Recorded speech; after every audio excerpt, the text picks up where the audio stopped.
Hey guys, welcome to my channel. Today is going to be about the ADI Part 2 test. This video is going to be about my experience, how I went about my Part 2 test in preparing for it, including the training and probably tips on what to expect, what to do, and probably what not to do. So first thing to bear in mind is your eyesight check. So make sure you check that, and if you obviously need glasses, then don't forget to go with your glasses. I mean, don't forget. It's very important, because if you go and you fail the eyesight test, then that's the end of the test. So the next one is going to be your show me tell me questions.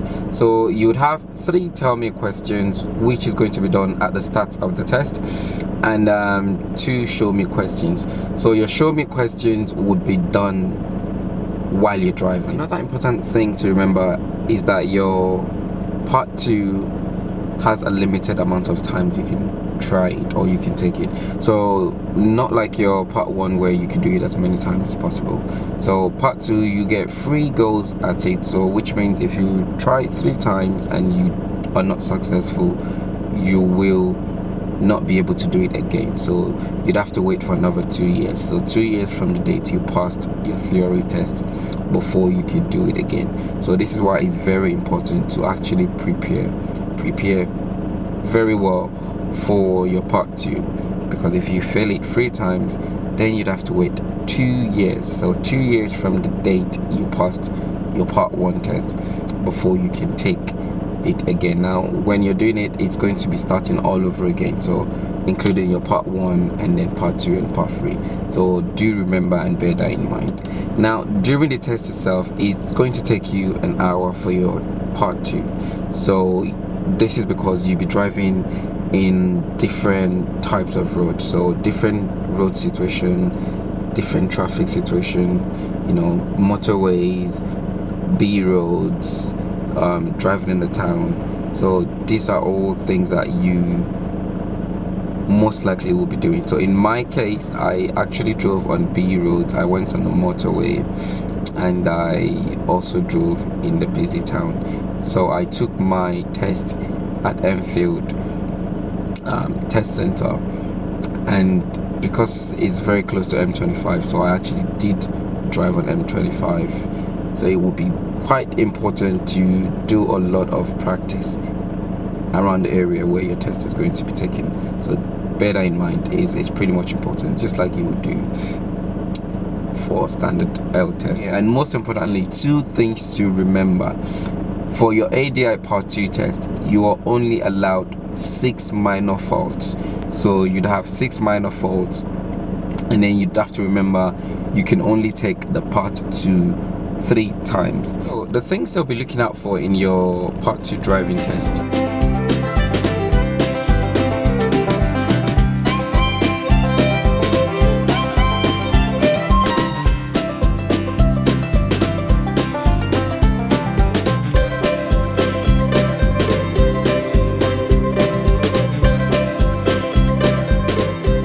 For example, cruise control.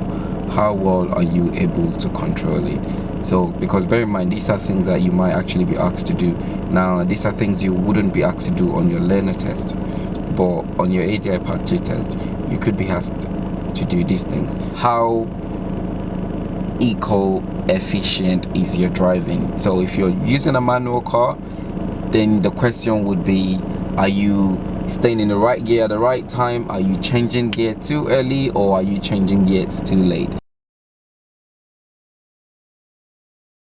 So one of the important reasons why I would recommend using a local instructor, or at least using a driving school who can actually train you locally, is the fact that they know the area very well and they're able to take you through the route.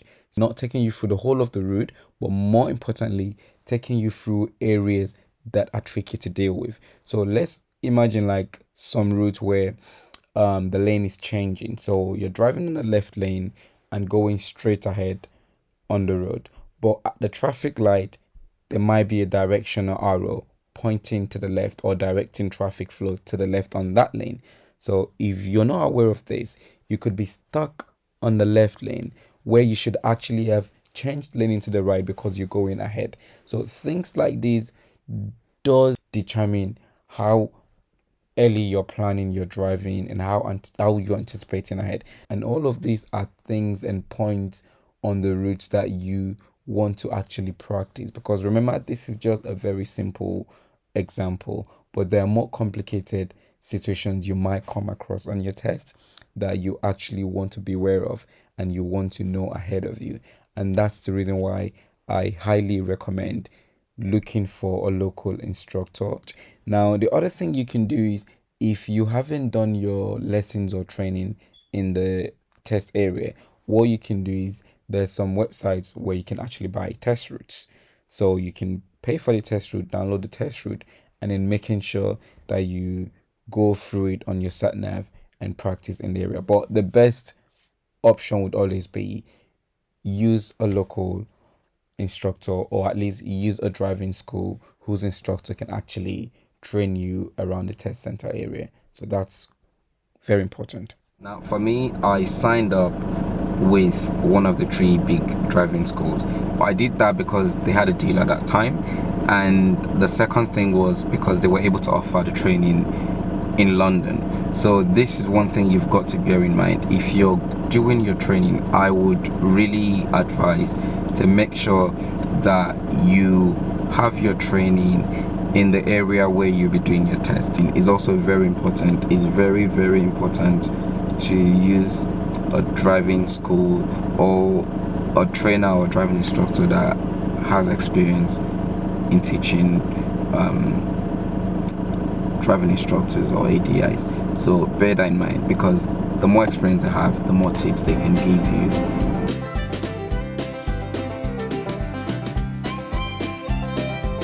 Can you use your car? You've got a tint on your car and all of that. Now, for me, there was a tint. I actually used this car, and it's a Kia Sportage 2010 plate, so it's an SUV. Now, some people might feel intimidated, but I wasn't, because I'm used to the car anyways. So it was a lot more easier for me to just use the car.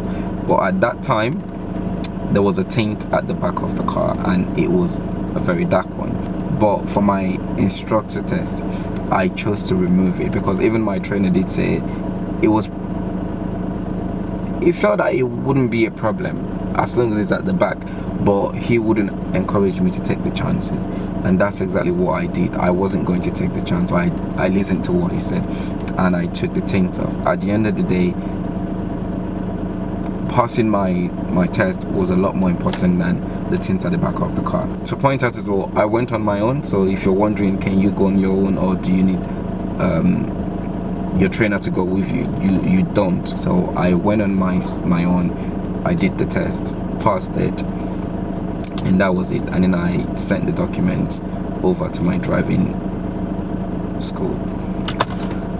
So remember, your test is not going to be affected if you go off route. So let's say you took a wrong turn, or you took a wrong exit at the roundabout.